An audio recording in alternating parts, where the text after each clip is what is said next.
पृथ्वी व पृथ्वी की आंतरिक संरचना। ठीक है, तो सबसे पहले हम लोग पृथ्वी की कहानी देखते हैं कि भाई पृथ्वी बनी कैसे, जिस पृथ्वी पे अभी हम रहते हैं उस पृथ्वी का निर्माण कैसे हुआ। ठीक है, तो एक परिकल्पना है, जैसे पृथ्वी के निर्माण में बहुत सारी परिकल्पनाएं दी गई, बहुत सारे शोधकर्ताओं ने बहुत सारी बातें कही, लेकिन इसमें एक परिकल्पना है ग्रहाणु परिकल्पना। एक परिकल्पना है ग्रहाणु।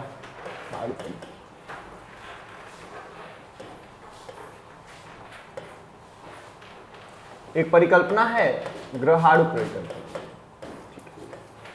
ठीक है, इसमें यह कहा गया, देखिए ग्रहाणु परिकल्पना में यह कहा गया कि पृथ्वी की जो उत्पत्ति हुई, पृथ्वी की जो उत्पत्ति हुई बेसिकली एक सूर्य है जो अभी है, एक अभी सूर्य है, एक और सूर्य थे, कहना था कि एक और तारा था जो क्या हुआ बेसिकली सूर्य के पास से गुजरा। ठीक है, और सूर्य जो था वह कई तत्वों से या ठोस चट्टानों से मिलकर बना हुआ था।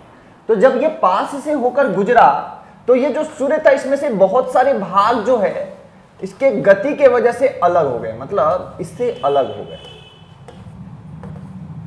और यही जो अलग हुए भाग हैं ग्रह और उपग्रह बने। मतलब ये जो अलग हुए भाग हैं यही क्या बने, ग्रह और उपग्रह बने।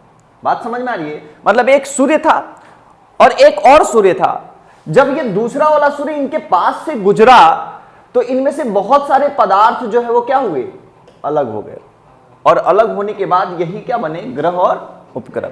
और इन्हीं ग्रहों और उपग्रहों में एक हमारी पृथ्वी भी थी, इन ग्रहों और उपग्रहों में एक हमारी पृथ्वी भी थी। तो इसको ग्रहाणु परिकल्पना कहा जाता है, इस परिकल्पना को ग्रहाणु परिकल्पना कहा जाता है। और उल्का पिंडों वगैरह का अध्ययन अगर हम करते हैं तो हमें यह बात पता चलती है कि वास्तव में पृथ्वी का निर्माण कहीं ना कहीं ऐसे तत्वों से ही हुआ है। समझ में आ रही है बात कि पृथ्वी का निर्माण ऐसे ही तत्वों से हुआ है।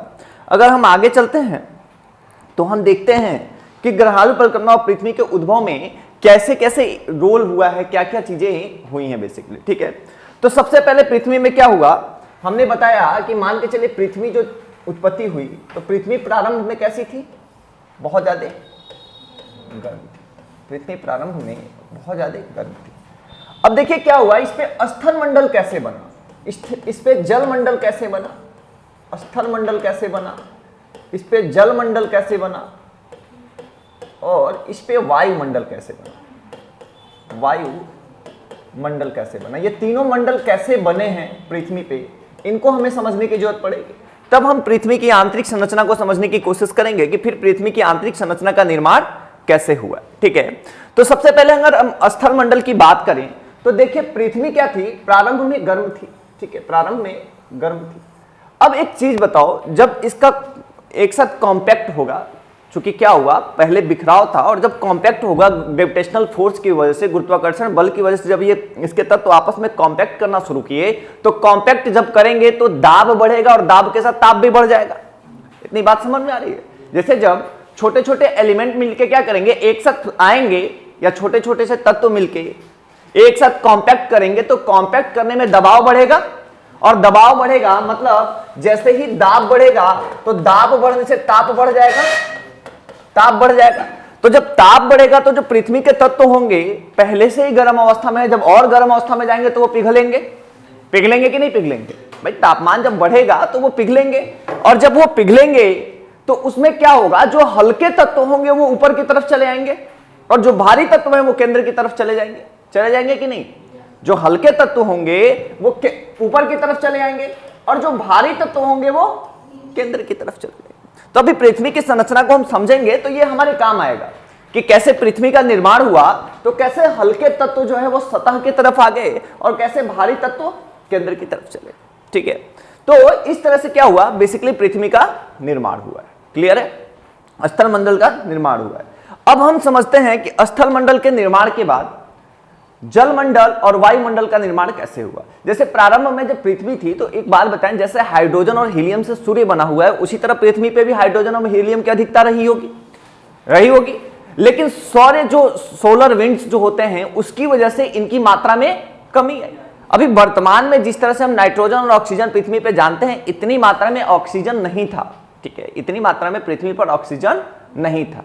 ठीक है, क्या हुआ, जब संघनन की प्रक्रिया शुरू हुई, जब संघनन की प्रक्रिया शुरू हुई और संघनन की प्रक्रिया में क्या हुआ, जब पानी बारिश हुआ और बारिश में जब कार्बन डाइऑक्साइड घुलना शुरू हुआ, फिर संघनन की प्रक्रिया ज्यादा हुई।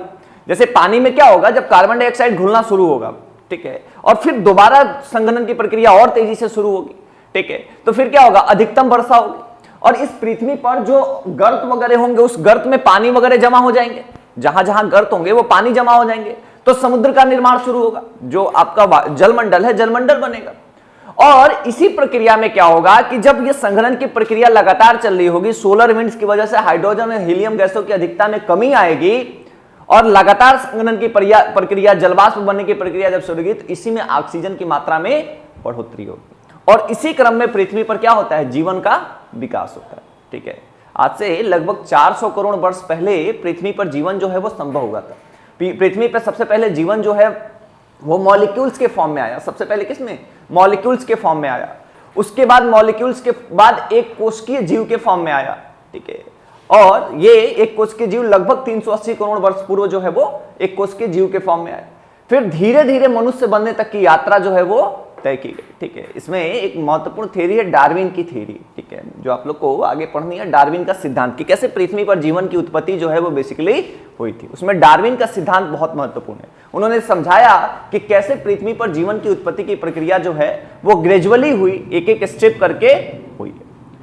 तो पृथ्वी की बनने की कहानी यही ग्रहाणु परिकल्पना से शुरू होती है और स्थल मंडल, जल मंडल और वायुमंडल बनने की प्रक्रिया इन्हीं तरीके से एक एक स्टेप, ऐसा नहीं है कि जो आज पृथ्वी को हम जानते हैं पृथ्वी वास्तव में ऐसी ही बनी थी।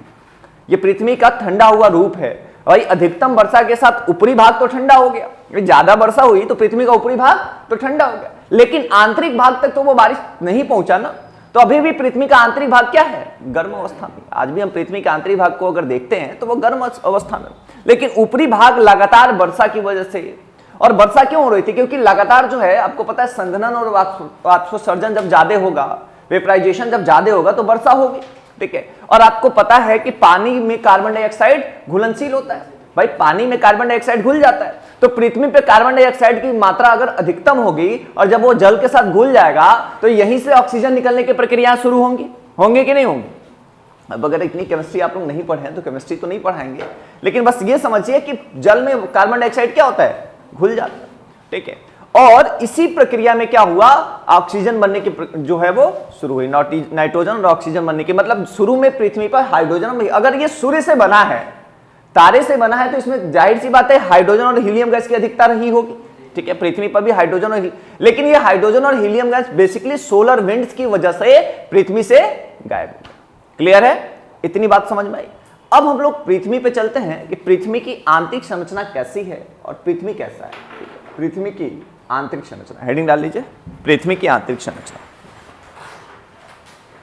पृथ्वी की आंतरिक संरचना, देखिए पृथ्वी की आंतरिक संरचना को अगर हम समझते हैं तो जैसे जैसे हम पृथ्वी के केंद्र की ओर जाएंगे, पृथ्वी के सेंटर की ओर, जैसे जैसे हम केंद्र की ओर जाते हैं, तो जब हम पृथ्वी के केंद्र की ओर जाते हैं तो क्या होता है, घनत्व तो बढ़ता है, डेंसिटी बढ़ती है। अभी हमने आपको बताया कि पृथ्वी की भूपर्पटी पे क्या हुआ, हल्के पदार्थ इकट्ठे हो गए और पृथ्वी के केंद्र में क्या हुआ, भारी पदार्थ चले गए। बात समझ में आ रही है ना। जब पृथ्वी ठंडी हुई, कॉम्पैक्ट क्यों की, गुरुत्वाकर्षण बल के कारण, और जब कॉम्पैक्ट की और जब पृथ्वी कॉम्पैक्ट करेगी तो हल्के पदार्थ ऊपर हो जाते हैं। अभी भी देखिएगा आप कई पदार्थों को मिलाएगा, हल्के पदार्थ ऊपर तैरने लगेंगे, भारी पदार्थ नीचे की तरफ चले जाते हैं। यही सेम पृथ्वी के साथ हुआ। जब गुरुत्वाकर्षण बल की वजह से कॉम्पैक्ट कर रहे थे, भाई यूनिवर्सल लॉ ऑफ ग्रेविटेशन तो पढ़ा होगा सबने ना, 10th में 9th में पढ़ा होगा ना, सार्वत्रिक गुरुत्वाकर्षण का सिद्धांत। कितने लोगों ने पढ़ा है, राइज योर हैंड, इनको याद है अभी भी, कितने लोगों को याद है सार्वत्रिक गुरुत्वाकर्षण का सिद्धांत? एक व्यक्ति को, दो व्यक्ति को, बस। तुम्हें याद है? नहीं। सार्वत्रिक गुरुत्वाकर्षण का नियम न्यूटन ने दिया था। उन्होंने कहा था ब्रह्मांड में दो वस्तुएं हमेशा एक दूसरे के ऊपर बल आरोपित करती हैं और एक दूसरे को अपनी तरफ खींचती हैं। दो जो सबसे शक्तिशाली होता है वो अपनी तरफ खींच लेता है। यही तो सार्वत्रिक गुरुत्वाकर्षण का सिद्धांत है कि ब्रह्मांड में दो वस्तुएं हमेशा एक दूसरे के ऊपर क्या करती हैं, बल आरोपित करती हैं या फोर्स अप्लाई करती हैं। उसमें जो शक्तिशाली होता है वो खींच लेती है।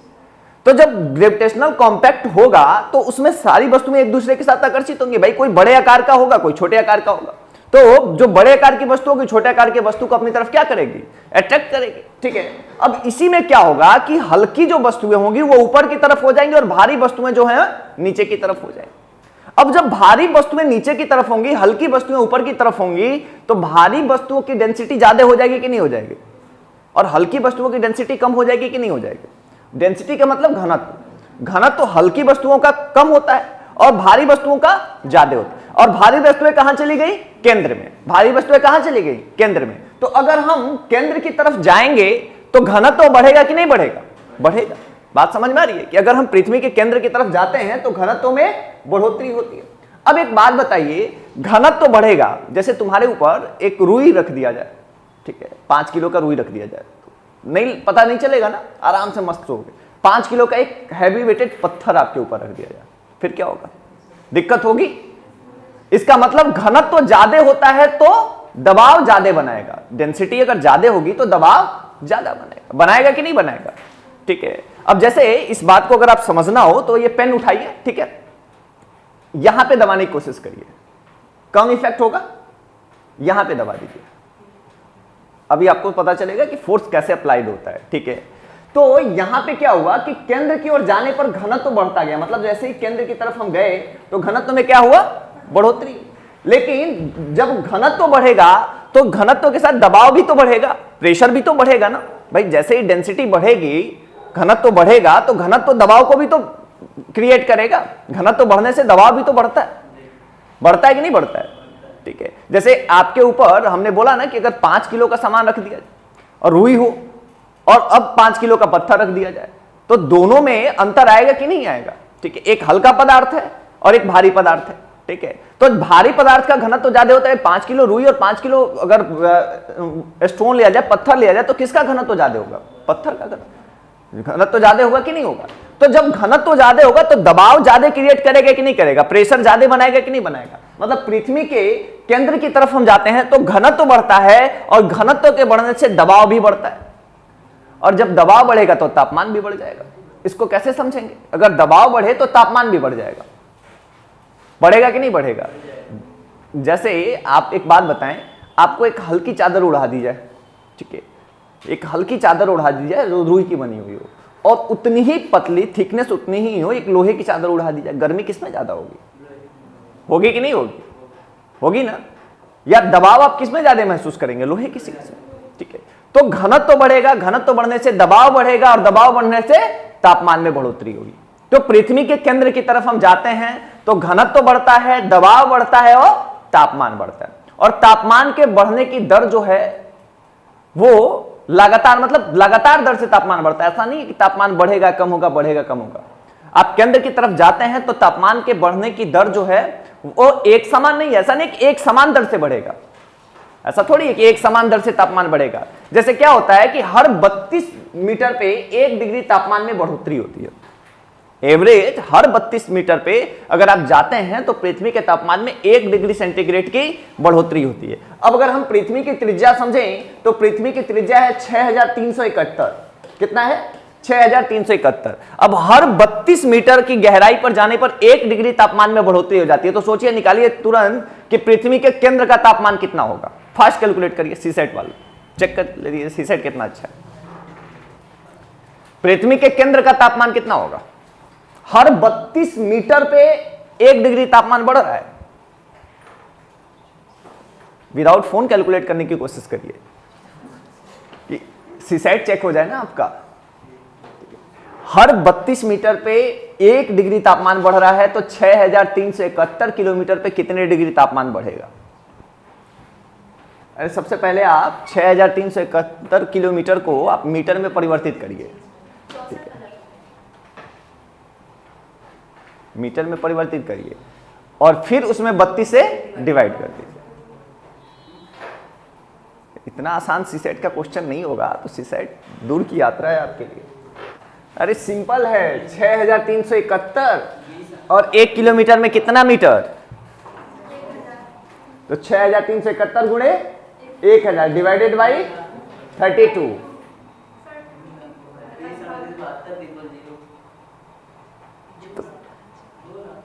बहुत सही, 2 लाख डिग्री सेल्सियस होगा तापमान। अब एक बात बताइए, इतना तापमान पृथ्वी के सतह का तो है नहीं।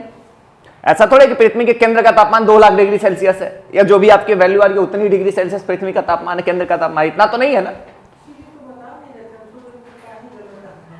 तो बात समझिए, नहीं आप बिल्कुल सही हैं, एक बात समझिए कि अगर पृथ्वी के केंद्र का तापमान इतना होता तो इतना तो सूर्य का नहीं है। सूर्य के सतह का तापमान भी तो इतना ज्यादा नहीं है, 2 लाख डिग्री सेल्सियस अपने आप में बहुत बड़ा अमाउंट होता है। तो पृथ्वी के केंद्र में जब आप जाते हैं तो घनत्व भी बढ़ता है, दबाव भी बढ़ता है और तापमान भी बढ़ता है, लेकिन तापमान के बढ़ने की दर कम हो जाती है।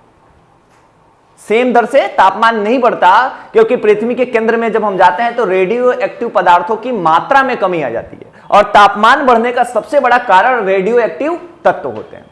रेडियो एक्टिव जो एलिमेंट होते हैं वही तापमान के बढ़ने का सबसे बड़ा कारण होते हैं। तो जब हम केंद्र की तरफ जाते हैं तो दबाव बढ़ता है, तापमान बढ़ता है, लेकिन तापमान के बढ़ने की दर कम हो जाती है, क्योंकि पृथ्वी के केंद्र में हम जाते हैं तो रेडियो एक्टिव पदार्थों की मात्रा में कमी आ जाती है। रेडियो एक्टिव सब्सटेंस तो समझ में आते हैं ना, जो ज्यादा जो है क्या हीट एनर्जी के लिए जिम्मेदार होते हैं। ठीक है, तो ये बात आप लिख लीजिए कि पृथ्वी के केंद्र की तरफ जाने में,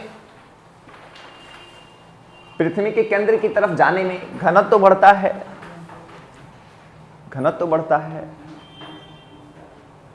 तरफ जाने में घनत्व तो बढ़ता है, घनत्व तो बढ़ता है, तापमान में बढ़ोतरी होती है,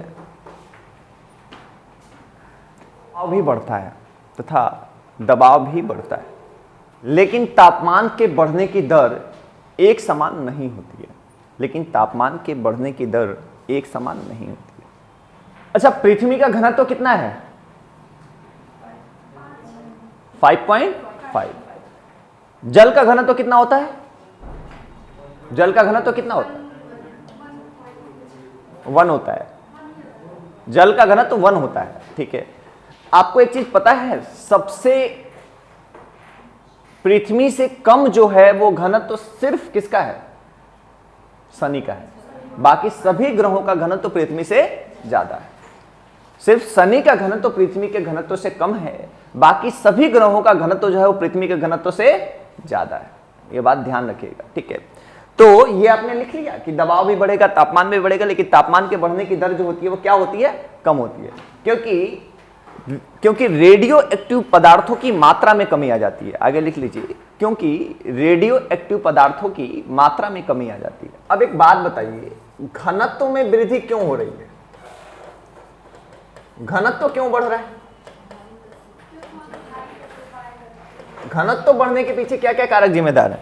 तो सबसे पहले घनत्व बढ़ रहा है क्योंकि दबाव बढ़ रहा है। दबाव बढ़ने से भी तो घनत्व बढ़ता है। जैसे एक बात बताइए, घनत्व बढ़ने का पहला कारण आप कह सकते हैं दबाव बढ़ रहा है, दबाव बढ़ना। जैसे एक बात बताइए, आप कोई बॉल वगैरह लीजिए और उसको प्रेशर दबाव दीजिए, जितना दबाव देंगे उतना वो छोटा होता जाएगा, और जितना छोटा होगा उतना घनत्व होगा उसका। डेंसिटी का मतलब क्या होता है कि कितने उसके एलिमेंट्स पास पास हैं। घनत्व का मतलब क्या होता है कि किसी वस्तु के या किसी तत्व के एलिमेंट्स या जो उसके अणु हैं वो कितने क्लोज्ड हैं, कितने बंधे हुए हैं, वही उसका घनत्व होता है। जब वो फ्री होंगे तो वो घनत्व कम होगा, रेयर हो जाएगा, और जब एक पास ज्यादा आएंगे तो डेंसर हो जाएगा, घनत्व ज्यादा हो जाएगा। बात समझ में आ रही है? ठीक है, तो यहां पे घनत्व पहले तो बढ़ेगा दबाव के कारण, कि भाई दबाव बढ़ रहा है और दबाव बढ़ने के कारण घनत्व बढ़ रहा है। और दूसरा कारण क्या होगा? भारी तत्वों की मात्रा में वृद्धि। भाई भारी तत्व, अगर भारी तत्व भी होंगे तो भी तो जो है घनत्व बढ़ेगा, एलिमेंट्स ज्यादा होंगे। तो दूसरा कारण होता है भारी तत्वों की मात्रा में वृद्धि, भारी तत्वों के मात्रा में वृद्धि। तो 2 कारण बेसिकली होते हैं घनत्व में वृद्धि के। ठीक है, पहला कारण क्या होता है कि दबाव में वृद्धि, और दूसरा कारण भारी तत्वों के मात्रा में वृद्धि। ठीक है, अब एक बात बताइए, अच्छा एग वगैरह देखा कभी आपने? एग, अंडा देखा है? अगर खाया नहीं होगा, देखा तो जरूर होगा। उस अंडे को आप एक बार प्रेस करिए, दबाइए, उसमें दरारें पड़ जाएंगी, उसके जो सफेद वाले पार्ट्स होंगे उसमें दरारें पड़ जाएंगे। पड़ेंगे कि नहीं पड़ेंगे? पृथ्वी को आप समझने की कोशिश करिए उसी तरीके से। पृथ्वी वैसी ही है, पृथ्वी का ऊपर वाला सतह वैसा ही है, वैसे ही क्रैक पड़ते हैं, और वैसे ही इसमें कॉन्टिनेंट्स या जो है महाद्वीप वगैरह अलग है।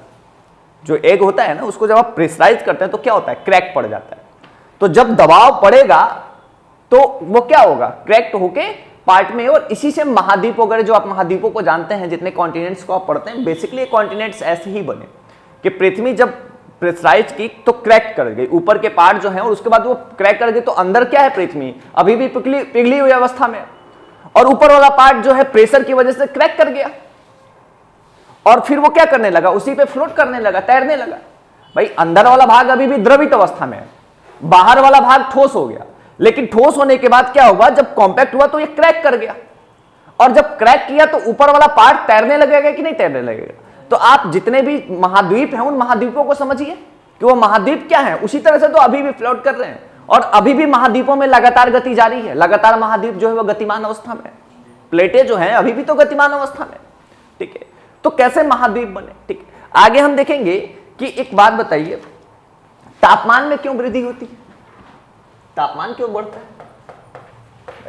घनत्व में वृद्धि तो समझ में आ रहा है, तापमान में वृद्धि क्यों होती है? तापमान में वृद्धि होने के पीछे क्या कारक जिम्मेदार है? क्यों तापमान में वृद्धि होती है? तो दबाव में वृद्धि। भाई दबाव बढ़ेगा तो तापमान बढ़ेगा कि नहीं बढ़ेगा? आप ऐसे मुट्ठियां खुली रखिए और फिर मुट्ठियों को बंद करिए, अंदर तापमान बढ़ेगा कि नहीं बढ़ेगा? क्योंकि आपने प्रेशर बढ़ा दिया, दबाव बढ़ा दिया, तो दबाव बढ़ने से तापमान बढ़ता है कि नहीं बढ़ता है? ठीक है, तो तापमान बढ़ने का सबसे पहला कारण क्या होगा? दबाव में वृद्धि। दबाव बढ़ रहा है, और दबाव बढ़ने की वजह से बेसिकली तापमान बढ़ रहा है, मतलब दबाव बढ़ रहा है और दबाव बढ़ने की वजह से क्या बढ़ रहा है? तापमान बढ़ रहा है। और दूसरा रेडियो सक्रियता या रेडियो एक्टिव सब्सटेंस, दूसरा कारण है रेडियो सक्रियता। रेडियो सक्रियता, दो कारणों से बेसिकली क्या होता है? तापमान में भी बढ़ोतरी होती है। तो कोर का तापमान लगभग 5500 डिग्री सेल्सियस है, और जो भी अभी आपने कैलकुलेट किया था वो कितना था? और सोचिए है कितना? 5500 डिग्री सेल्सियस। अगर 32 मीटर पे 1 डिग्री तापमान बढ़ता तो लगभग 2 लाख के आसपास डिग्री सेल्सियस तापमान जो है वो होना चाहिए था, लेकिन पृथ्वी के कोर का तापमान कितना है? 5500 डिग्री सेल्सियस है। ठीक है, इसका मतलब कि एक समय के बाद तापमान बढ़ता तो है लेकिन बढ़ने की दर कम हो जाती है। ठीक है, एक समय के बाद तापमान के बढ़ने की दर कम हो जाती है। अब किस दर से बढ़ता है इस बात का आइडिया हम भूकंपीय तरंगों के आधार पर बताते हैं, अनुमान लगाते हैं, लेकिन एग्जैक्ट नहीं बता सकते कि हम, चूंकि अभी तक सबसे गहरा गड्ढा हमने 12 किलोमीटर गड्ढा गहरा जो है वो खोदा है। कौन सी जगह है वो? कौन सी जगह पे हमने 12 किलोमीटर गहरा गड्ढा खोला है? कौन सी जगह है वो? कोला पेनुसुएला, रशिया में है। कोला पेनुसुएला जो है वो रशिया में है, वहां पे अब तक हमने सबसे गहरा गड्ढा खोदा है। अच्छा, स्थल मंडल का सबसे ऊंचा वाला भाग कौन सा है? Mount Everest. और सबसे गहरा भाग कौन सा है? मोरियाना ट्रेंच, मोरियाना गर्त या मोरियाना ट्रेंच। ठीक है, तो पृथ्वी के सबसे गहरे भाग को हम मोरियाना ट्रेंच कहते हैं और सबसे ऊपरी भाग को हम माउंट एवरेस्ट कहते हैं। ठीक है, समझ में आ रही? ठीक है, तो सबसे गहरा गड्ढा रशिया में खोदा गया है 12 किलोमीटर। अभी अब सोचो, अभी तक हम 12 किलोमीटर तक पहुंच पाए हैं, और पृथ्वी की त्रिज्या कितनी है? 6371। इसीलिए मैं कल कह रहा था हम चांद पे खोज रहे हैं और पृथ्वी पे अभी सही से पहुंच नहीं पा रहे। ठीक है, और चांद पे हम जगह खोज रहे हैं, चीजें खोज रहे हैं। ठीक है, तो 6371 किलोमीटर की त्रिज्या और हम पहुंचे सिर्फ 12 किलोमीटर गहराई तक। बाकी जो भी हम पृथ्वी के बारे में बताते हैं वो भूकंपीय तरंगों के, ज्वालामुखी के, अन्य उल्कापिंडों के अध्ययन के आधार पर बताते हैं, एक अनुमान लगाते हैं कि ऐसा होगा।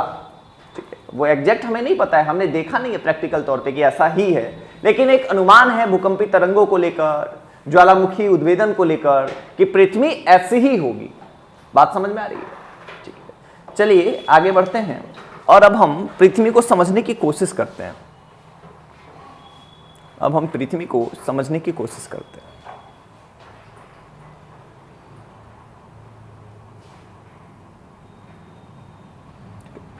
पृथ्वी बेसिकली 3 पार्ट में बटी हुई है। क्या क्या? सबसे ऊपर वाले पार्ट को क्या कहते हैं? क्रस्ट। उसके नीचे वाले को मेंटल, और उसके नीचे कोर।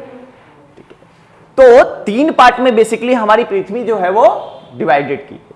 हमने पृथ्वी को 3 भागों में डिवाइड किया है, पहला क्रस्ट, फिर मेंटल और फिर कोर। ठीक है, अब हम भूकंपीय तरंगों का अध्ययन करके समझते हैं। भूकंपीय तरंगों का जब हम अध्ययन करते हैं तब हमें समझ में आता है कि पृथ्वी कैसी है।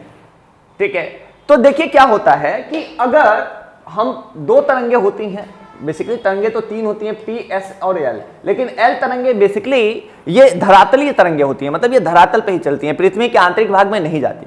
तो दो तरंगों के अध्ययन से हमें पृथ्वी के आंतरिक संरचना के बारे में जानकारी प्राप्त होती है। मतलब दो तरंगों का जब हम अध्ययन करते हैं तो हमें पता चलता है कि पृथ्वी कैसी है या पृथ्वी की आंतरिक संरचना कैसी है। अब अगर इसको समझने की कोशिश करें तो क्या होता है कि पृथ्वी से जब मान लीजिए किसी पॉइंट से अगर भूकंपीय तरंगे निकली, ठीक है, तो शुरू के जब 33 किलोमीटर की यात्रा करती हैं, कितनी 33 किलोमीटर की जब यात्रा करती हैं तो पी तरंगों में की गति भी बढ़ती है और एस तरंगों की भी गति बढ़ती है। मतलब शुरू के 33 किलोमीटर की जब ये यात्रा करती हैं तो पी तरंगों के गति में भी बढ़ोतरी होती है और एस तरंगों के गति में भी बढ़ोतरी होती है। 33 किलोमीटर के बाद जब 33 किलोमीटर से 100 किलोमीटर की यात्रा होती है तो फिर क्या होता है, पी तरंगों की गति में भी कमी आती है और एस तरंगों की गति में भी कमी आती है। मतलब कहां 33 से 100 के बीच में जब हम जाते हैं, पहले दौर में जब हम जाएंगे तो पी और एस दोनों बढ़ेगा, ठीक है, दोनों तरंगों की गति बढ़ रही है। मतलब ठोस अवस्था में गति कहां होती है, ठोस में, द्रव में या गैस में ज्यादा होती है? कौन कह रहा है गैस में ज्यादा होती है? गति सर्वाधिक ठोस में होती है। सर्वाधिक गति किसमें होती है? ठोस में। तरंगों की सर्वाधिक गति ठोस में होती है, उसके बाद द्रव में होती है और उसके बाद गैस में होती है। जिसके अणु जितने क्लोजेस्ट होते हैं गति उतनी ही ज्यादा होती है। जितने अणु क्लोज होंगे उतने उनमें कंपन होगा और गति उतनी ही ज्यादा होगी। जितने अणु दूर दूर होंगे तो उतनी उसमें कंपन कम होगा और गति उतनी ही कम होगी। तो गति सर्वाधिक, जैसे तुमको ये लग रहा है तुम दौड़ लेते हो बहुत तेज हवा में, तो तुमको लगता है कि नहीं हवा में हम बहुत तेज दौड़ लेंगे। तरंगों की गति सर्वाधिक जो है वो कहां होती है? हमेशा ठोस में होती है। जितना ठोस होगा तरंगों की गति जो है उतना ही ज्यादा होगी। बात समझ में आ गई? इसीलिए ज्योग्राफी ऑप्शनल ले रहा था ये बच्चा, ठीक है। तो यहां पे समझिएगा कि 33 किलोमीटर की गहराई पे पी और एस दोनों बढ़े, ठीक है, पी और एस 33 किलोमीटर पे दोनों बढ़े। 33 से जब 100 तक पहुंचा बात तो क्या हुआ, पी में भी कमी आ गई, एस में भी कमी आ गई, दोनों की गति कम हो गई। और दोनों की गति जब कम हुई तो इसका मतलब यह पता चला कि 33 से 100 किलोमीटर का जो एरिया है वो हाई प्लास्टिक लेवल वाला एरिया है, या एलवीजेड लो वेलोसिटी जोन इसको कहा गया, निम्न वेग का प्रदेश इसको कहा गया। लो वेलोसिटी जोन या निम्न वेग का प्रदेश, मतलब यहां पे दोनों में क्या हुआ है, गति में कमी आई है। पी तरंगों की गति में भी कमी आई है और एस तरंगों की गति में भी कमी आई। और तरंगों में गति की कमी, चूंकि गैस तो अंदर होगा नहीं, गैस की मात्रा कम होगी, ज्यादातर लिक्विड ही होंगे। तो ठोस में क्या होता है, तरंगों की गति ज्यादा होती है और द्रव में तरंगों की गति उससे कम होती है और गैस में सबसे कम होती है। तो अचानक गति बढ़ी थी और फिर गति में कमी आने का मतलब है कि 33 किलोमीटर से लेकर 100 किलोमीटर तक का जो एरिया है वो क्या है, पिघली हुई अवस्था में है, प्लास्टिक अवस्था में है, ठीक है। और इसी जो एरिया है इसी को हम हाई प्लास्टिक लेवल वाला एरिया कहते हैं, क्योंकि दोनों तत्वों की गति में क्या होती है, कमी आती है, ठीक है। और इसी को हम एलवीजेड या लो वेलोसिटी जोन या निम्न वेग का प्रदेश कहते हैं, कि यहां पे जो तरंगों की गति होती है वो क्या होती है, कम हो जाती है। वो एरिया कितना होता है, 33 से 100 किलोमीटर। 33 से 100 किलोमीटर बीच में क्या होता है, उसकी गति में, दोनों तरंगों की गति में कमी आती है। फिर क्या होता है, जब 100 से 250 किलोमीटर की बात होती है तो 100 से 250 किलोमीटर जाते में फिर से इनके तरंगों में क्या होती है, गति में बढ़ोतरी देखी जाती है, बढ़ोतरी दर्ज की जाती है, ठीक है। इसके बाद क्या होता है कि जब यहां से गति, देखिए यहां से गति इनकी बढ़ रही है, लेकिन जैसे ही ये तरंगे नीचे की तरफ आती हैं, नीचे की तरफ आती हैं और 2885 किलोमीटर के आसपास आते आते यस तरंगे एकदम विलुप्त हो जाएंगे। मतलब यहां से यस तरंगे एकदम गायब हैं, एस तरंगों का कोई पता नहीं है। ये एस तरंगे हैं, ये एस तरंगे है, एस तरंगों का कोई पता नहीं है। अब यहां पे बसती हैं सिर्फ पी तरंगे, पी तरंगे बसती हैं। अब यस तरंगे क्यों गायब हो जाती हैं, क्योंकि इसके बाद देखो यस तरंगे ज्यादा लिक्विड अवस्था में गति नहीं कर पाती हैं, लेकिन पी तरंगे ठोस और द्रव दोनों में गति कर पाती हैं, लेकिन यस तरंगे द्रव में गति जो है या तो कम हो जाती है या तो विलुप्त हो जाती है। यस तरंगों की गति या तो द्रव में विलुप्त हो जाती है या तो कम हो जाती है, ठीक है। तो यहां प्रारंभिक दौर था। जैसे एक बात बताओ, आप अचानक से पानी में दौड़ो, आप अचानक से पानी में दौड़िए, जब आप शुरू में पानी में दौड़ेंगे तो अचानक पानी आएगा तो तुरंत गति तो आपकी रुक नहीं जाएगी, नहीं रुकेगी ना, कुछ दूर तो दौड़ ही लोगे, कुछ दूर दौड़ोगे ना, लेकिन कुछ दूर दौड़ने के बाद थोड़ा अंदर जाने के बाद अचानक आपकी गति रुक जाएगी। भाई कुछ समय बाद तो आपको रुकना ही पड़ेगा, क्योंकि अब पोजीशन में आपके फोर्स लग रहा होगा, तो रुक जाओगे कि नहीं रुक जाओगे। लेकिन कुछ दूर तो दौड़ोगे ना, कुछ दूर तो आप दौड़ोगे, ठीक है। अब इसी तरीके से एस तरंगों के बाद शुरू में इसकी गति तेज थी, तो यहां पे निम्न जो प्लास्टिक वेग वाला एरिया था या निम्न वेग प्रदेश जो था, यहां पे इनकी गति कम तो हुई लेकिन गति हो गई। भाई गति कम तो हुई, जैसे थोड़ा जगह पानी आ जाए, जैसे खूब तेज दौड़ रहे हो इतनी जगह पे पानी आ जाए, क्रॉस तो कर जाओगे लेकिन गति थोड़ी कम हो जाएगी, होगी कि नहीं होगी। लेकिन यही पानी का एरिया बढ़ा दिया जाए, बहुत दूर तक हो, तो गति जाते जाते खत्म हो जाएगी, विलुप्त हो जाएगी कि नहीं हो जाएगी। तो यहां से मतलब 2800 किलोमीटर से जब 2885 किलोमीटर के एरिया की तरफ जाते हैं, तो फिर क्या होता है, धीरे धीरे लोअर मेंटल में जाते जाते जो है वो फिर अब पदार्थ द्रवित अवस्था में पाए जाना शुरू होते हैं। तो जब पदार्थ द्रवित अवस्था में पाए जाना शुरू होते हैं, तो एस तरंगों की गति में लगातार कमी आएगी, पी तरंगों की गति में भी कमी आएगी, लेकिन जब दूर तक यात्रा करना होगा तो एस तरंग गायब हो जाएगी, एस तरंग उसको झेल नहीं पाएगी और एस तरंग 2885 किलोमीटर के बाद विलुप्त हो जाएगी, ठीक है। पी तरंगों के गति में कमी आ जाएगी। भाई तरंगे पी भी कम होंगी कि नहीं होंगी, दोनों दौड़ रहे हैं लेकिन एक ज्यादा शक्तिशाली है, लेकिन उसके बावजूद भी फोर्स जब अपोजिशन में लगेगा तो गति कम हो जाएगी कि नहीं हो जाएगी, गति कम हो जाएगी। जब इसकी गति कम हो जाएगी तो फिर क्या होगा कि अब एक चीज देखिए, ये जो एरिया है ये लिक्विड है और ये जो एरिया है वो सॉलिड है। क्योंकि अंदर जो है बाहरी कोर जो है वो द्रवित अवस्था में है और ये मेंटल मतलब ये थोड़ा हल्का सॉलिड है और ये ज्यादा लिक्विड है, मतलब लिक्विडिटी तो दोनों में है। अब एक लिक्विडिटी जो है वो मान के चलो कि थोड़ा सा ठोस तरह का है, मिट्टी है लेकिन गीली मिट्टी है, और एक पानी ही है, ठीक है, एकदम पूरा तरह से जो है वो द्रवित अवस्था में। तो यहां पे क्या हुआ, एस तरंगे विलुप्त कर गई, गायब हो गई, लेकिन जो पी तरंगे थी वो पी तरंगे जब अंदर की तरफ आएंगी तो इनकी गति में कमी आएगी कि नहीं आएगी, गति में कमी आएगी। और एक ऊपर वाला एरिया जो है वो क्या है भाई, ऊपर वाला एरिया क्या है, डेंसर है, नीचे वाला एरिया क्या है, रेयर है, होगा कि नहीं होगा भाई। ये जो एरिया होगा और ये जो एरिया होगा, यहां गति लगातार कम हो रही है, इसका मतलब क्या है, ठोस अवस्था में है और अंदर क्या है, द्रव अवस्था में। इसका मतलब इसका घनत्व तो थोड़ा ज्यादा होगा, इसका घनत्व तो कम होगा, मतलब ये जो होगा वो डेंसर होगा और ये जो होगा रेयर होगा, होगा कि नहीं, नहीं समझ में आ रहा। ये डेंसर होगा मतलब घनत्व तो ज्यादा होगा, ठोस अवस्था में होगा, अंदर की तरफ ये थोड़ा सा ठोस है, ये थोड़ा सा द्रवित अवस्था में है, समझ में आ रहा है, ये थोड़ा सा ठोस है और ये थोड़ा सा द्रवित अवस्था में, तभी तो ये तरंगे विलुप्त हो गई भाई, द्रव आ गया तभी तो इस तरंगे विलुप्त हो गए। यहां तक अभी ठोस था तो इस तरंगे गति कर रही थी। तो अब ये जो ठोस होगा वो क्या होगा, घनत्व ज्यादा होगा, होगा कि नहीं होगा, ठोस होगा तो घनत्व ज्यादा होगा और थोड़ा सा लिक्विड में चेंज होगा तो घनत्व कम हो जाएगा, मतलब एक डेंसर होगा और एक रेयर हो जाएगा। देखिए ये क्या है, आंशिक ठोस है, आंशिक ठोस है, और ये क्या है, द्रव है, ये द्रव है।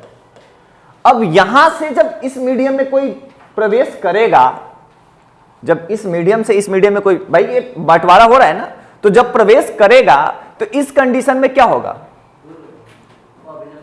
ये मान के चलिए ये विलंब डाल दीजिए, ठीक है। तो यहां से जब कोई एंट्री होगी तो इधर की तरफ झुकेगी कि नहीं झुकेगी, इधर की तरफ झुकेगी ना, ठीक है, इधर की तरफ झुकेगी, होगा कि नहीं होगा, ठीक है, इधर की तरफ ये झुकेंगे, मतलब इनका रास्ता जो है वो परिवर्तित हो जाएगा। सीधे जो तरंगे ऐसे आ रही थी, जैसे इसको समझिए, यहां पे आप समझिए, यहां पे आप समझिए, ये जो रेड वाला है, ये जो रेड वाला है ये क्या है, पी है, और ये यस है, ये ब्लू वाला, ठीक है। अब देखिए भूकंपीय तरंगे चली, जैसे ही ये मेंटल से कोर की तरफ प्रवेश करना हुआ तो ये यस तरंगे गायब हो गई, गायब हो गई, यस तरंगे गायब हो गए। क्यों, क्योंकि ये द्रव में अब ज्यादा देर तक गतिमान नहीं रह सकती, अब ये द्रवित अवस्था में बहुत देर तक गति नहीं कर सकती, इसलिए ये गायब हो जाएंगी, गायब हो जाएंगी, यस तरंगे विलुप्त हो गई, मेंटल कोर में एंटर नहीं कर पाई। अब देखिए पी तरंगों के साथ क्या हुआ, जो पी तरंगे थी ये बेसिकली आई तो, लेकिन जैसे ही ये मेंटल से कोर में एंट्री की तो इनका रास्ता बदल गया, बदला कि नहीं बदला, ये जो ऐसे निकलना चाहिए था इनको, ये ऐसे ना निकल के रास्ते की तरफ झुक गए, झुकेंगे कि नहीं झुकेंगे, ये देखिए। अब देखिए जैसे ही कोर से जब फिर से ये इनर कोर की तरफ, मतलब आंतरिक कोर की तरफ, जो हमारा पृथ्वी का आंतरिक कोर है वो ठोस अवस्था में, जो पृथ्वी का आंतरिक कोर है वो कैसा है, ठोस अवस्था में, बाहरी कोर द्रवित अवस्था में। अब फिर ये जब इनर कोर से आउटर कोर की तरफ जाएंगी तो फिर ये अभिलंब से दूर हट जाएंगी। पहले ये अभिलंब की तरफ झुक रही थी, अब ये जो है ये द्रवित अवस्था में और ये जो है वो ठोस अवस्था में। तो फिर जब द्रवित अवस्था से ठोस अवस्था की तरफ जाएंगी तो फिर इनके साथ क्या होगा, ये अभिलंब से दूर हट जाएंगे। तो अब एक बात बताइए, अब ये जो तरंगे ऐसे निकलनी चाहिए, सब ऐसे निकलना चाहिए था ना, ऐसे निकलना चाहिए था ना सभी तरंगों को, लेकिन ये अभिलंब की तरफ जब झुक गई तो ये जो बेसिकली एरिया बना, यहां पे कोई तरंगे पास नहीं कर पाई, और इसी को भूकंप छाया क्षेत्र कहते हैं। इसी क्षेत्र को क्या कहते हैं, भूकंप छाया क्षेत्र कहते हैं। ठीक है, इसी को अर्थक्वेक शैडो जोन कहा जाता है, जहां पे तरंगे जो हैं वो नहीं निकल पाती। ठीक है, गतिमान तो की लेकिन ये निकल नहीं पाई 90 डिग्री से लेकर और 150 डिग्री तक। 90 से लेकर 150 का जो एरिया होता है इसी को भूकंप शैडो जोन कहते हैं या भूकंप छाया क्षेत्र कहते हैं। बात समझ में आई? तो भूकंप छाया क्षेत्र से आप क्या समझते हैं, लिख लेंगे कि भूकंप छाया क्षेत्र क्या होता है।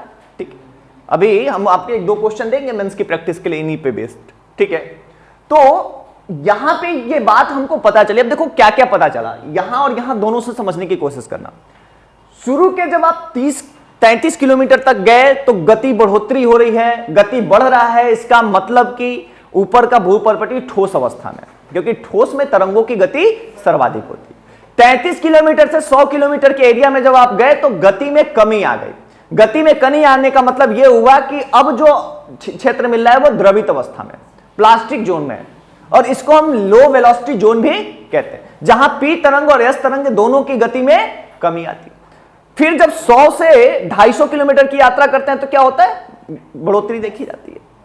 ठीक है, बढ़ोतरी देखी जाती है। फिर 250 से जब आप नीचे जाते हैं, 250 से आप 3000 तक जाते हैं तो फिर क्या होता है, दोनों जो है वो गतिमान अवस्था में रहते हैं। लेकिन 3000 किलोमीटर तक जाने, लगभग 2885 किलोमीटर तक जाते हुए क्या होता है, एस तरंगे जो है वो विलुप्त हो जाती हैं, मतलब इनकी गति समाप्त हो जाती है, बचती हैं सिर्फ पी तरंगे। और ये सिर्फ पी तरंगे जो हैं वो भी क्या होती हैं, अभिलंब की तरफ झुक के छाया क्षेत्र बना देती है, अभिलंब की तरफ झुक के भूकंप छाया क्षेत्र बना देती है। और फिर ये जो पी तरंगे होती हैं जब इनर कोर में जाती हैं, आंतरिक कोर में जाती हैं, तो इनकी गति अचानक से फिर बढ़ जाती है, इनकी गति में अचानक से फिर बढ़ोतरी हो जाती है। इससे अब क्या पता चला, इससे यह पता चला कि भूपर्पटी ठोस अवस्था में है, जो उसके नीचे का 33 से 100 किलोमीटर का एरिया जो है वो लो वेलोसिटी जोन यानी वो द्रवित अवस्था में, उसके नीचे फिर ठोस अवस्था में है।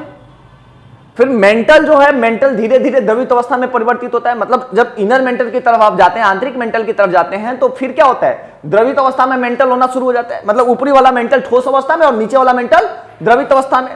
तभी तो इस तरंगे गायब हो जा रही है, तभी तो इस तरंगे गायब हो जा रही है। फिर पृथ्वी का जो बाहरी कोर है वो क्या है, द्रवित अवस्था में, पूर्णतः द्रवित अवस्था में, इसलिए पी की गति कम हो रही है और जो है वो पूर्णतः विलुप्त हो जा रही है। लेकिन पृथ्वी का आंतरिक कोर जो है, आंतरिक जो हिस्सा है वो क्या है, ठोस अवस्था में, तभी तो उसके गति में अचानक बढ़ोतरी हो रही है। कितने लोग ये बात समझ में आ गई? सबको समझने की कोशिश करिएगा कि इसी तरंगों के आधार पे हमको पता चलता है कि पृथ्वी की आंतरिक संरचना कैसी। जो आप कह रहे हैं कि कहां से कोर स्टार्ट, वो असंबद्धताएं कहते हैं। कई असंबद्धताओं को भी हम पढ़ेंगे जिससे वो जुड़े होते हैं, जैसे कोर और मेंटल को भी कई असंबद्धताएं जोड़ती हैं। कोर और मेंटल जो होता है उसको भी जोड़ने के लिए असंबद्धताओं का यूज किया जाता है। ठीक है, इंटर और आउटर कोर को जोड़ने के लिए भी, जैसे जहां ज्वाइंट पॉइंट होता है ना, उसको हम असंबद्धता से प्रयोग करते हैं। जो ज्वाइंटिंग पॉइंट होता है, जहां से हम कहते हैं कि ये मेंटल अलग हो रहा है, कोर अलग हो रहा है, उसको हम असंबद्धता से, जो जैसे इसको समझिए, अभी यहां पे समझिए कि ये गुटेनबर्ग है, ये लेहमन असंबद्धता है। इसका मतलब ये प्रेजेंट करता है कि देखो कोर और आउटर कोर, इनर कोर कैसे अलग हो रहा है, गुटेनबर्ग कैसे मेटल और कोर को अलग करता है। ठीक है, इसी तरह से रैपिटी जो है वो कैसे आउटर और इंटर मेटल को अलग करता है। समझ रहे हैं? तो एक एक असंबद्धताएं हैं जो क्या करती हैं, अलग करती हैं। ठीक है, जो पृथ्वी की संरचना है, संरचनाओं को अलग करने के लिए जहां से ये परिवर्तन होते हैं, उन जहां से परिवर्तन नजर आते हैं, उसको हम असंबद्धताओं में क्या करते हैं, बांट देते हैं। मतलब वहां पे हम डिवीजन बेसिकली कर देते हैं। ठीक है, तो असंबद्धताएं दी गई हैं। आपका ये था कि सर ऐसा तो नहीं है कि कोई असंबद्धताएं नहीं है, ऐसे ही मतलब डिवीजन, तो डिवीजन किया गया है। डिवीजन को उसी आधार पे किया गया है कि देखो ये असंबद्धताएं जो है वो पाई जाएंगे। ठीक है, जैसे देखिए जो 33 किलोमीटर के पास का एरिया होता है, जो 33 किलोमीटर के पास का एरिया होता है उसको मोहो असंबद्धता कहते हैं।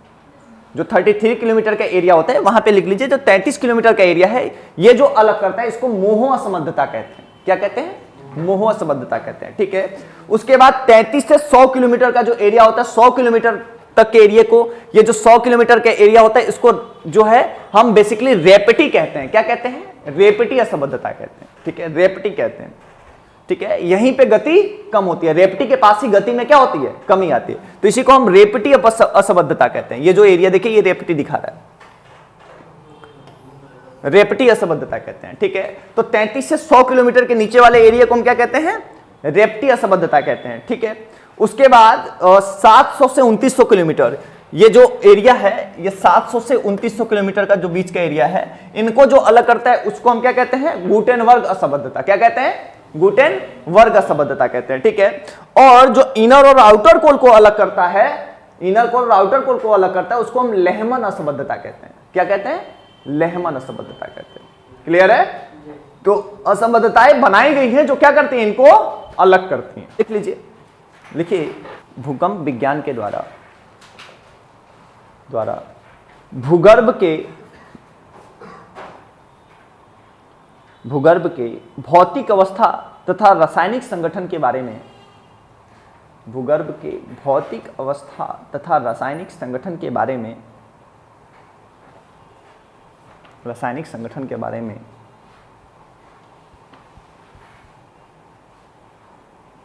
में विश्वसनीय तथा महत्वपूर्ण जानकारी प्राप्त होती है। विश्वसनीय तथा महत्वपूर्ण जानकारी प्राप्त होती है, तथा महत्वपूर्ण जानकारी प्राप्त होती है।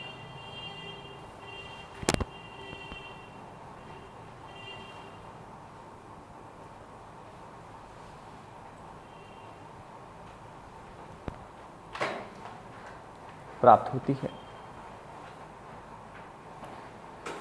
पैराग्राफ चेंज करके लिखिएगा। 33 किलोमीटर की गहराई पर पी तथा एस तरंगों की गति में, 33 किलोमीटर की गहराई पर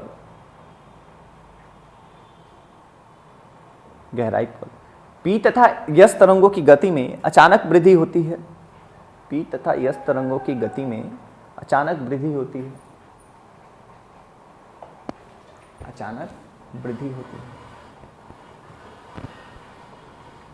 अचानक वृद्धि होती है।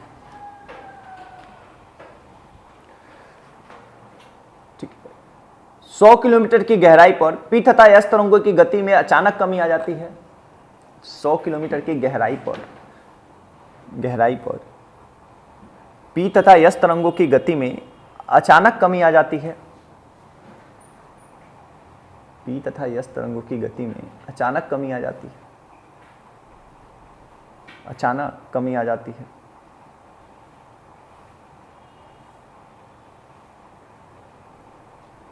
कमी आ जाती है तथा ये तरंगे कम वेग के साथ,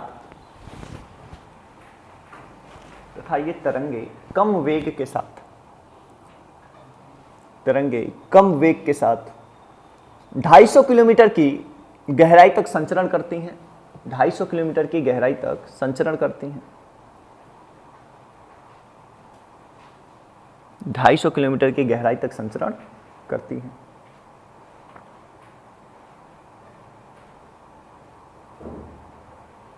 जिससे यह पता चलता है कि निरंजन, समझ में आया? नहीं आया? पूरा नहीं समझना, चलो जो अधूरा आया वो हम पूरा कर देंगे। जिससे यह पता चलता है कि 100 से 250 किलोमीटर के बीच स्थित परत, 100 से 250 किलोमीटर के बीच स्थित परत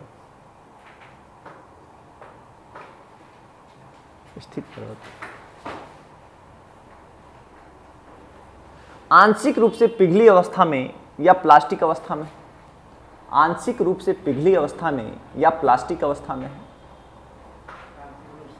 पिघली अवस्था में या प्लास्टिक अवस्था में,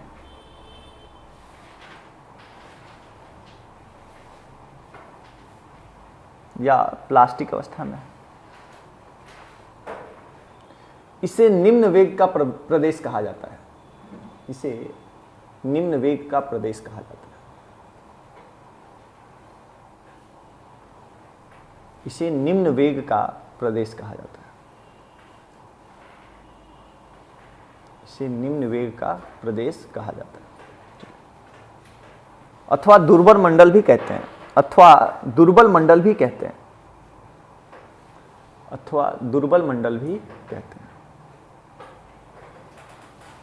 अथवा दुर्बल मंडल भी कहते हैं।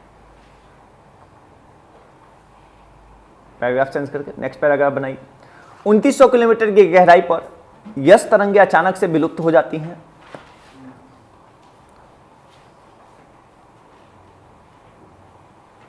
2900 किलोमीटर की गहराई पर यस तरंगे अचानक से विलुप्त हो जाती हैं,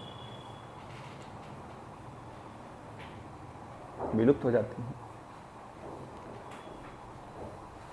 तथा पी तरंगों की गति में भी काफी कमी आ जाती है।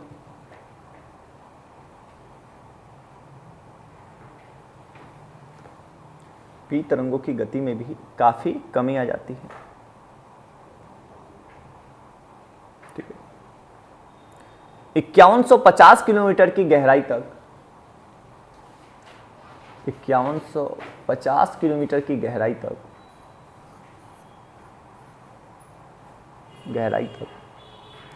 पी तरंगे कम वेग से संचरण करती हैं। पी तरंगे कम वेग से गति करती हैं। पी तरंगे कम वेग से गति करती हैं,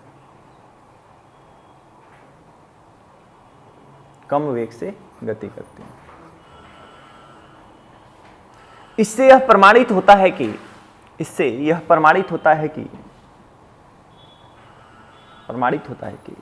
2900 से 5150 किलोमीटर तक,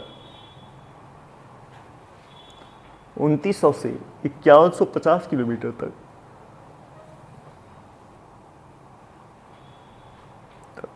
की गहराई तक स्थित परत, की गहराई तक स्थित परत द्रवित अवस्था में है, द्रवित अवस्था में,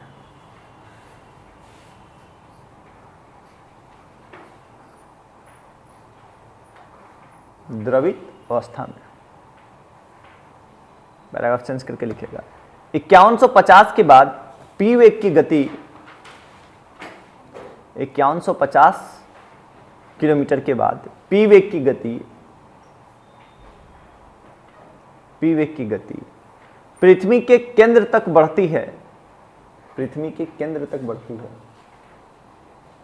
पृथ्वी के केंद्र तक बढ़ती है। बीज स्थित परत ठोस अवस्था में, पैराग्राफ चेंज करके लिखिएगा। भूकंप विज्ञान के आधार पर पृथ्वी को 3 प्रमुख परतों में विभाजित, भूकंप विज्ञान के आधार पर पृथ्वी को 3 प्रमुख परतों में तथा अनेक उप परतों में विभाजित किया गया है। 3 प्रमुख परतों में तथा अनेक उप परतों में विभाजित किया गया है, अनेक उप परतों में विभाजित किया गया है।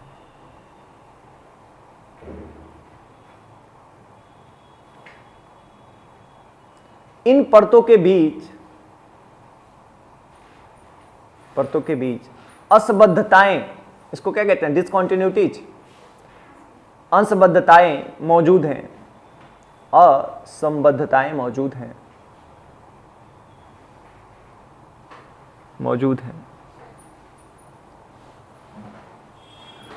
मौजूद हैं। ये परतें निम्नलिखित हैं, क्रस्ट, मेंटल और कोर। ये परतें निम्नलिखित हैं, क्रस्ट, ये परतें निम्नलिखित हैं,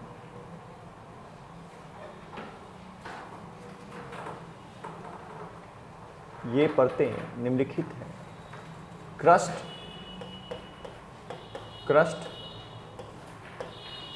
मेंटल और कोर। ये परतें निम्नलिखित हैं, क्रस्ट, मेंटल और कोर, क्रस्ट, मेंटल और कोर। देखिए अब हम क्रस्ट को समझते हैं कि क्रस्ट क्या होता है।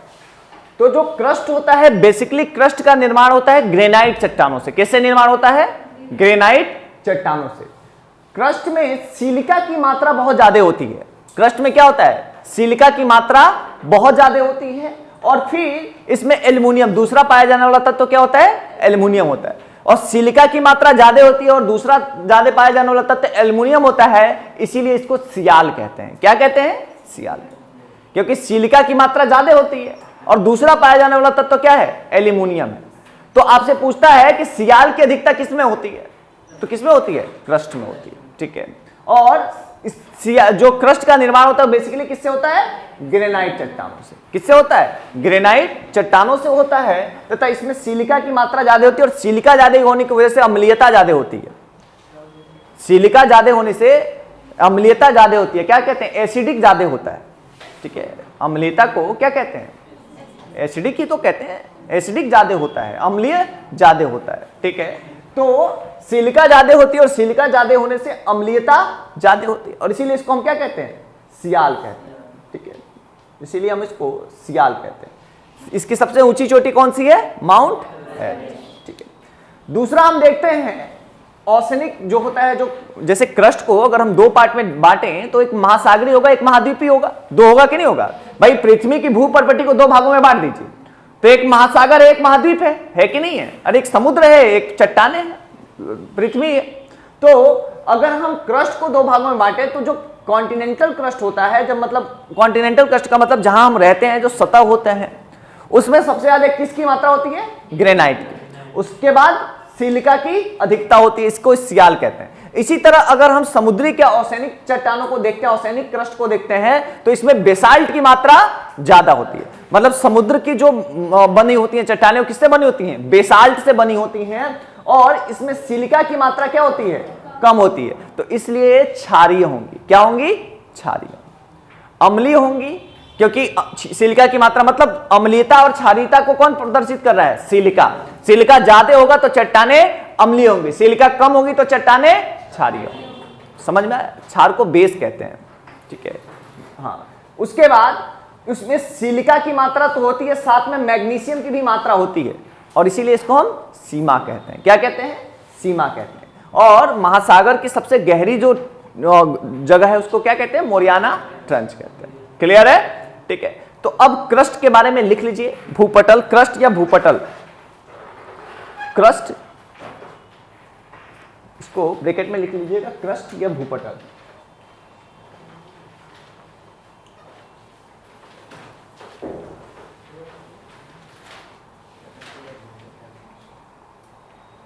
लिखिए। अच्छा, पृथ्वी में पाया जाने वाला सबसे ज्यादा तत्व कौन सा है? सबसे ज्यादा तत्व एलिमेंट्स कौन सा है? सबसे ज्यादा कौन सा एलिमेंट?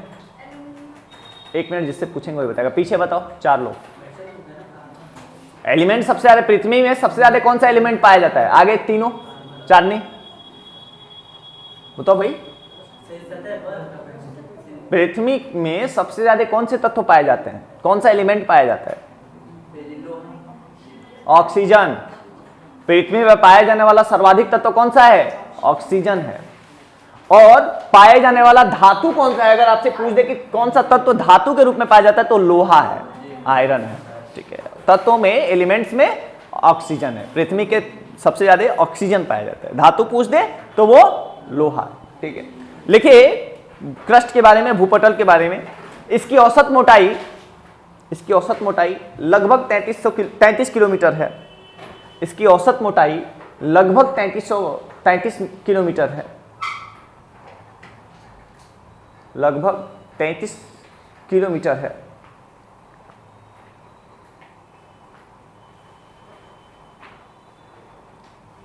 पर्वतों या महाद्वीपों के नीचे मोटाई अधिक है जबकि महासागरों के नीचे कम है।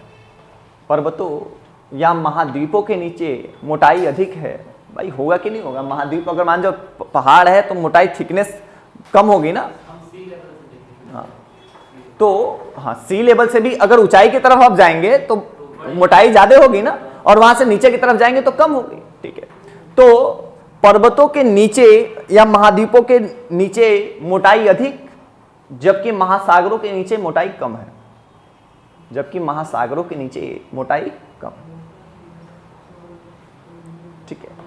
अब क्रस्ट को आप दो भागों में बांट दीजिए। क्रस्ट को आप दो भागों में बांट दीजिए, महाद्वीपीय व महासागरीय क्रस्ट। पहले को लिखिए महाद्वीपीय क्रस्ट और फिर महासागरीय क्रस्ट। क्रस्ट को दो भागों में बांट दीजिए, महाद्वीपीय क्रस्ट और महासागरीय क्रस्ट। महाद्वीपीय क्रस्ट कॉन्टिनेंट और महासागरीय क्रस्ट। महासागरीय क्रस्ट महाद्वीपीय में लिखिए, यह मुख्यतः ग्रेनाइट से निर्मित है। यह मुख्यतः ग्रेनाइट से निर्मित है। यह मुख्यतः ग्रेनाइट से निर्मित है। ग्रेनाइट से निर्मित है। नेक्स्ट, सिलिका के अधिकता के कारण अम्लीय है। सिलिका के अधिकता के कारण अम्लीय है। अम्लीय है तथा इसे सियाल भी कहते हैं। तथा इसे सियाल भी कहते हैं। तथा इसे सियाल भी कहते हैं। इसी तरह महासागरीय में लिखिए। इसी तरह महासागरीय में लिखिए, बेसाल्ट से निर्मित है। महासागरीय में लिखिए, मुख्यतः बेसाल्ट से निर्मित है। मुख्यतः बेसाल्ट से निर्मित है। सिलिका के कमी के कारण क्षारीय है। सिलिका के कमी के कारण क्षारीय है और इसे सीमा भी कहते हैं। और इसे सीमा भी कहते हैं। ले लो, सिलिका की कमी के कारण इसे क्षारीय भी कहते हैं। क्षारीय भी कहते हैं। अब क्षारीय भी क्षारीय है, ठीक है। अब हम लोग समझेंगे मेटल को, ठीक है। जो मेंटल है उसको समझेंगे, ठीक है। तो देखिए, पृथ्वी का जो सर्वाधिक आयतन कवर करता है वो कौन है? मेंटल। तो मेंटल के बारे में लिख लीजिए, ये पृथ्वी का 83% कुल आयतन तक जो है वो कवर करता है। 83% कुल आयतन कवर करता है। 83% कुल आयतन, मतलब सर्वाधिक भाग अगर पृथ्वी में देखा जाए तो सर्वाधिक भाग किसका है? मेटल का ही है, ठीक है। तो यह कुल आयतन का 83% हिस्सा 83% हिस्सा कवर करता है। ये पृथ्वी के कुल द्रव्यमान का 68% हिस्सा कवर करता है। पृथ्वी के कुल द्रव्यमान, द्रव्यमान समझते हैं ना, मास, ठीक है, मास, मेटल, हाँ, ठीक है। मेटल भी दो पार्ट में होगा, अपर मेटल और लोअर मेटल, ठीक है, ठीक है।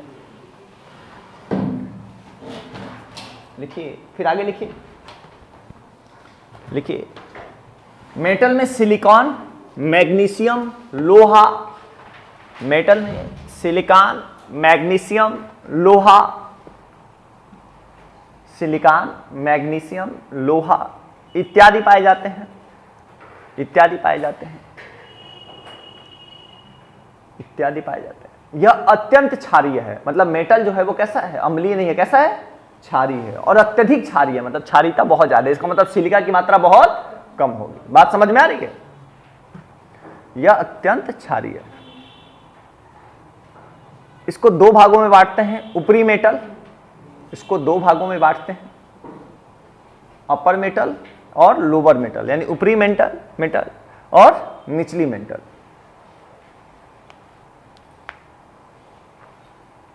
अपर मेटल और लोअर यानी निचली मेटल।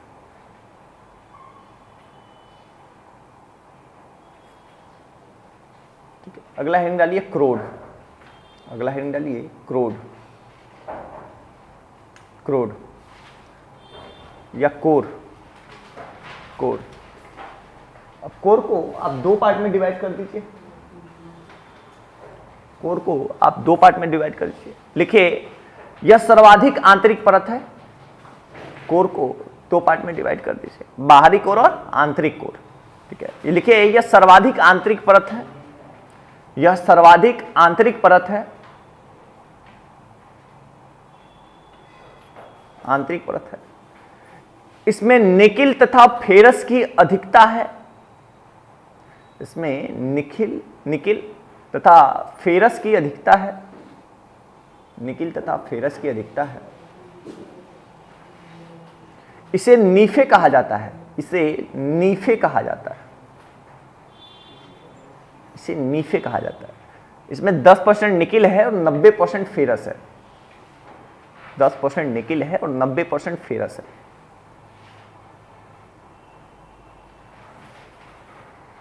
ठीक है, बाहरी कोर क्या है, द्रवित अवस्था में है, और आंतरिक कोर क्या है, ठोस अवस्था में।